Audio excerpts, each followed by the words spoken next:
Hey guys, Shiv running here. So, I already tried filming Stanley Parable once before. So it crashed, so we're going to try this again. It's loading very slowly.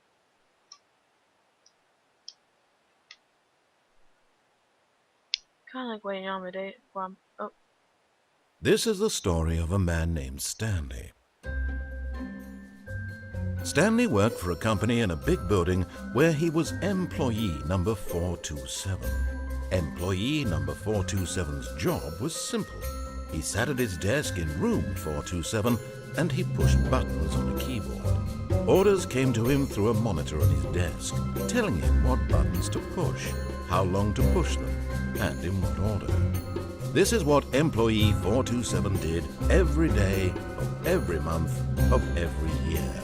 And although others might have considered it soul-rending, Stanley relished every moment that the orders came in, as though he had been made exactly for this job. And Stanley was happy. And then one day, something very peculiar happened. Something that would forever change Stanley. Something he would never quite forget. He had been at his desk for nearly an hour when he realized that not one single order had arrived on the monitor for him to follow. No one had showed up to give him instructions, call a meeting, or even say hi. Never in all his years at the company had this happened, this complete isolation. Something was very clearly wrong. Shocked, frozen solid, Stanley found himself unable to move for the longest time. But as he came to his wits and regained his senses, he got up from his desk and stepped out of his office. So you can see... All of his co-workers were gone. What could it mean? Stanley decided to go to the meeting room. Perhaps he had simply missed a memo. No matter how hard Stanley looked, he couldn't find a trace of his co-workers. I know how to do that, and I'm not going to show you that first. Let's see if I can get at least dialogue for this achievement.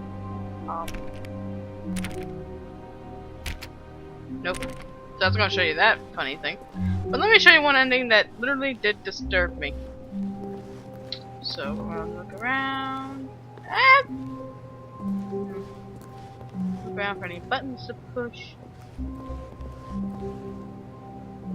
There's a reason why I'm looking at the computers, which I'll show you in a later episode about why am I looking at all these computers.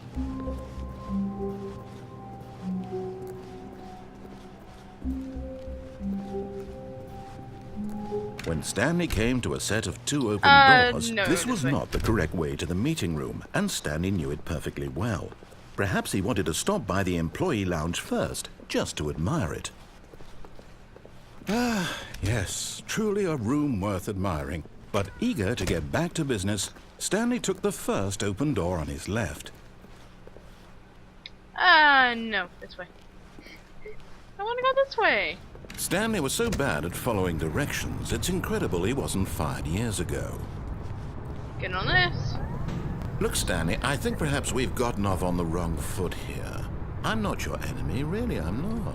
I realize that investing your trust in someone else can be difficult. Now this ending is funny, I'm going to show you. The story has been about nothing. And probably not a lot of people figured it out, so that's why I'm filming this ending. There's someone first. you've been neglecting, Stanley. Someone you've forgotten about. Please, stop trying to make every decision by yourself. Now, I'm not asking for me, I'm asking for her. This is it, Stanley. Your chance to redeem yourself. To put your work aside, to let her back into your life.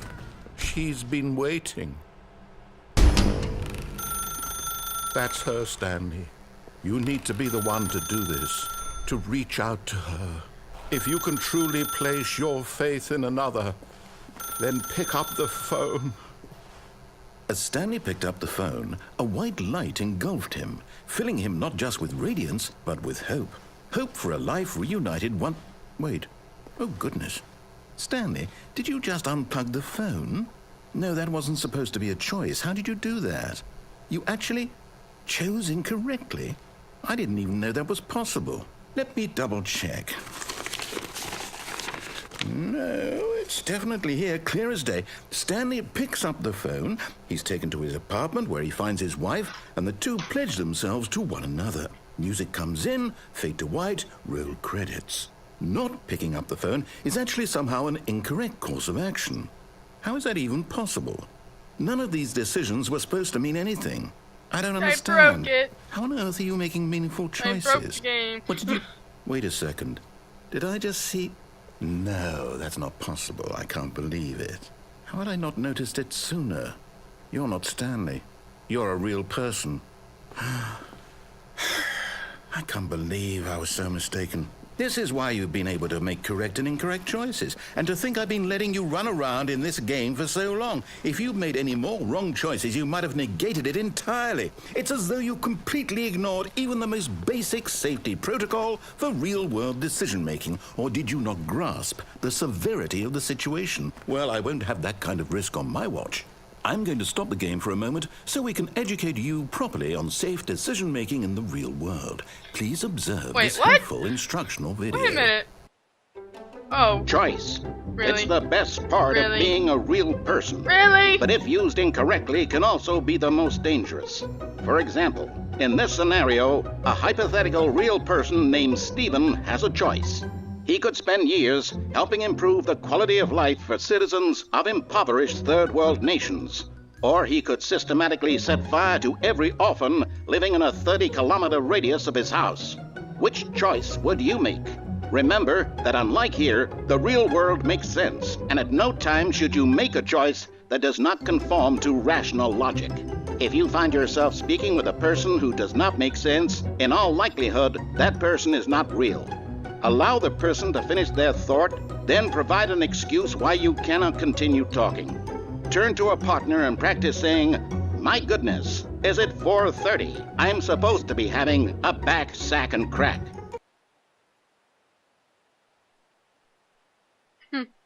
Really? Really? Really? Really? Wow. Excellent. Making choices on a regular basis is the best part to a healthy decision-making process. Most medical professionals recommend making at least 8 choices per day. Do you make more than 8? Less? And finally, if you begin to wonder if your choices are actually meaningful and whether you'll ever make a significant contribution to the world, just remember that in the vast infiniteness of space, your thoughts and problems are materially insignificant, and the feeling should subside. At this time, your instructor will guide you in an exercise to test and reinforce the material covered in this video. Really? Ah, welcome back. You may have noticed that this room has begun to deteriorate as a result of narrative contradiction. But not to worry. Now that you're properly informed on good decision-making, we're going to revisit a choice you made just a few minutes ago and see what the correct thing to do would have been. This way, please.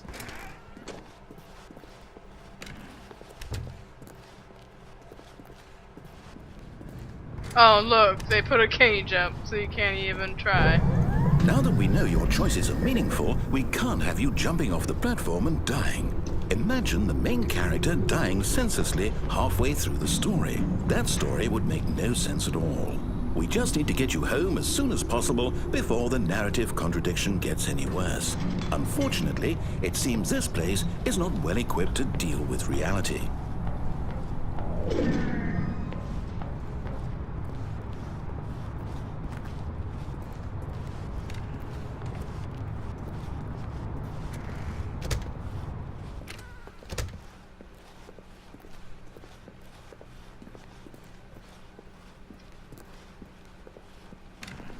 Almost there. You'll take the door on the left, back to the correct ending, the story will have resolution once again, and you'll be home free in the real world.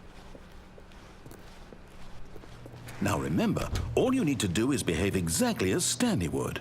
That means choosing responsibly and always putting the story first. I'm quite sure you'll be up to the task. Just follow my lead and you'll be fine. All right. When Stanley came to a set of 2 open doors, he entered the door on his left. Now, I'm actually going to go to the left because he said so, but there is something I'll show on the right that something funny happens. Where's the broom closet?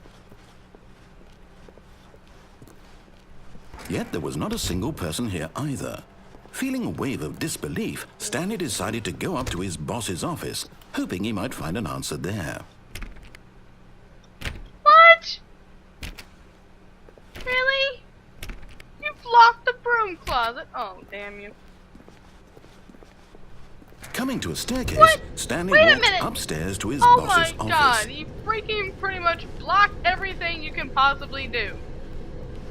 Like, my god, he blocked just about everything. Really? I don't remember this. I don't remember this being the room. Oh, you can't even do that, do you? Stepping inside his manager's office, Stanley was once again stunned to discover not an indication of any human life.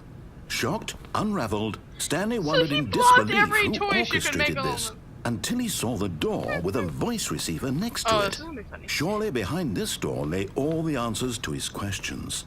And beyond all probability, he knew the passcode. He had seen it on his boss's computer just last week. Night Shark 115. Was this the code to open the door? Would it still work? There was only one way to find out. Stanley had been trained never to speak up, but now he would draw from within himself the courage to face the unknown. He drew a sharp breath and then spoke the code. I don't think you realize I can't talk, narrator.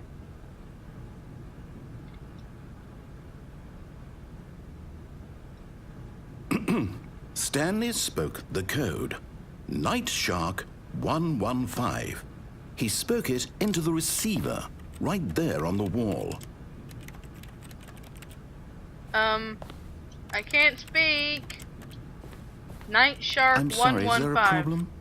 You didn't mishear me, did you? Please speak the code into the receiver. Otherwise, we can't get on with the story. This is a crucial step. Well, I could talk. I might be able to. Okay, fine. You're not going to do it. But you know what? It's pretty humiliating to bring you this far, only for you to suddenly decide you have better things to do. I asked you for this one single thing, for your respect.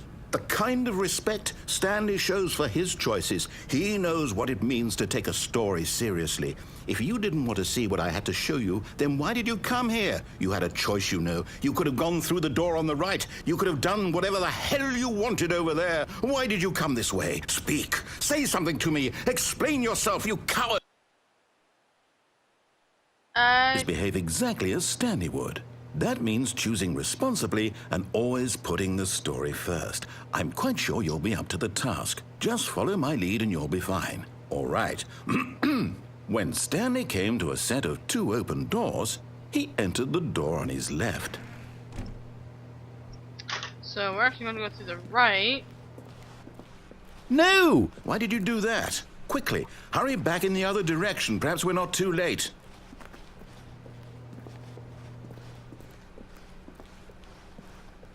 Because that would have been an endless loop. Oh, it's ruined. I can't believe, after everything we talked about, that my story, you've destroyed my work. Why? For what?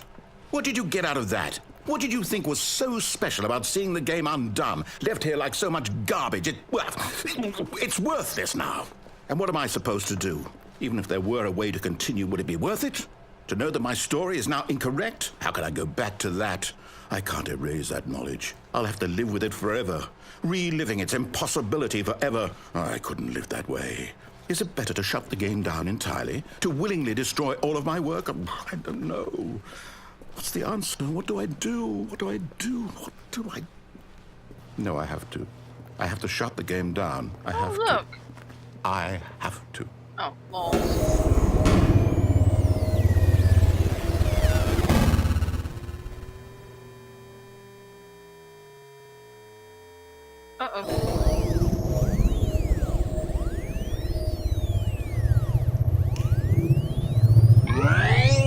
Oh, I'm here.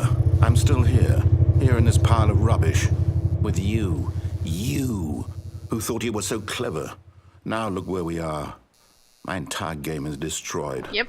It was the only thing in the world that was mine, and you've run it into the ground. Yep. What, did you think that would be funny? Yep. You just had to see? Yep. Didn't I impress upon you how important it was to be like Nope. Stanley? He Stanley, actually so knows how to mean. do what I tell him to. He understands that if I say to do something, there's a damn good reason for it. That thought hadn't even occurred to you, had it? That there's a world outside of you? You're a child. Oh, And you're cranky. my story.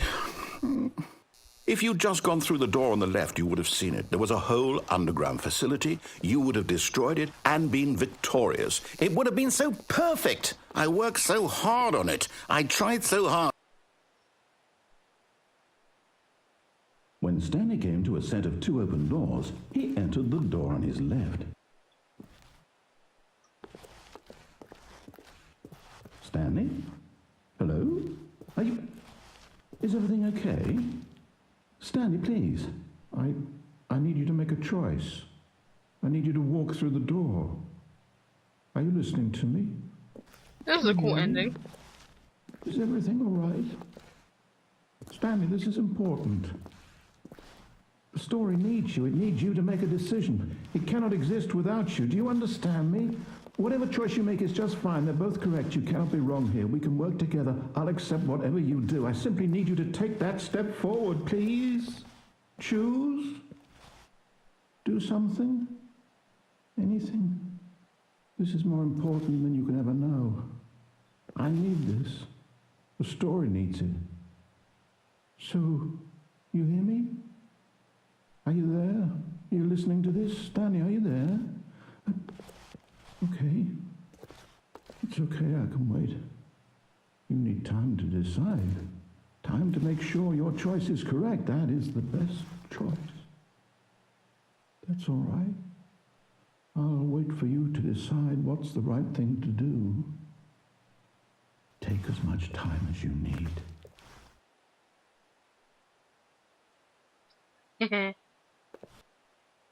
Aww.